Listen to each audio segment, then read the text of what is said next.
Welcome to MJ channel. இன்னைக்கு நம்ம சேனலில் நகைக்கடன் தள்ளுபடி யாருக்கு கிடைக்காது அப்படின்னு சொல்லிட்டு ஒரு புதிய தகவல் இப்போ பார்த்தீங்கன்னா தெரிய வந்திருக்குது. ஸோ இல்லை ஒரு வியூகமாக பார்க்க போனோம்னா இந்த முறை யாருக்கு கிடைக்காது அப்படிங்கிறது சம்மந்தமாக வீடியோக்குள்ள பார்த்தீங்கன்னா டீட்டெயிலாக பார்த்துடலாம். இந்த வீடியோவை ஸ்கிப் பண்ணாமல் ஃபுல்லாக பாருங்கள்.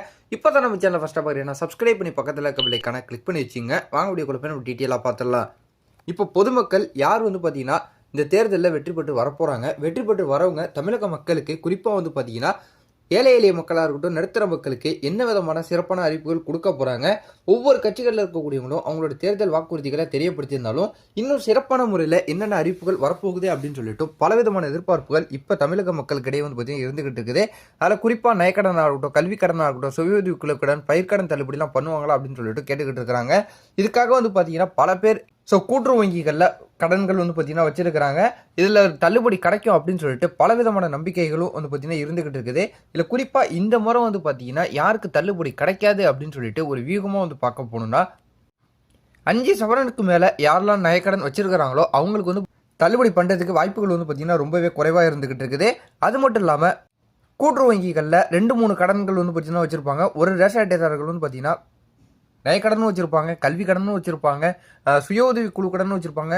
ஸோ இந்த மாதிரிலாம் ஒன்றுக்கு மேற்பட்ட கடன்கள் யார் வச்சுருக்கிறாங்களோ அவங்களுக்கு தள்ளுபடி பண்ணுறதுக்கும் பார்த்தீங்கன்னா வாய்ப்புகள் குறைவாக தான் இருந்துகிட்டு இருக்குது.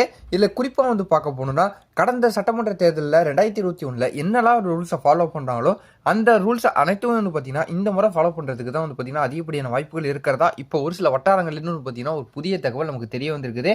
அதிலே குறிப்பாக இன்னும் முக்கியமாக சொல்ல போகணுன்னா சொந்தமாக வீடு இருக்கக்கூடாது, 4 சக்கர வாகனங்கள் இருக்கக்கூடாது, சொத்து வரி பார்த்தீங்கன்னா ஒரு வரம்புக்குள்ளே தான் இருக்கணும் அப்படின்னு சொல்லிட்டு ஒரு விதிமுறைகள் கொண்டு வரதுக்கு அதிகப்படியான வாய்ப்புகள் பார்த்தீங்கன்னா இருக்குது. இன்னும் இந்த நகைக்கடனாக இருக்கட்டும், கல்வி கடன் தள்ளுபடி சம்பந்தமெல்லாம் எந்த விதமான அதிகாரப்பூர்வமான தகவலும் பார்த்தீங்கன்னா இதுவரை எந்த கட்சிகளில் இருக்கக்கூடியவங்களும் தெரியப்படுத்தலை. அப்படி இருக்கக்கூடிய வகையில் இதை நம்ம ஒரு வியூகமாக தான் பார்த்தீங்கன்னா எடுத்துக்க முடியும்.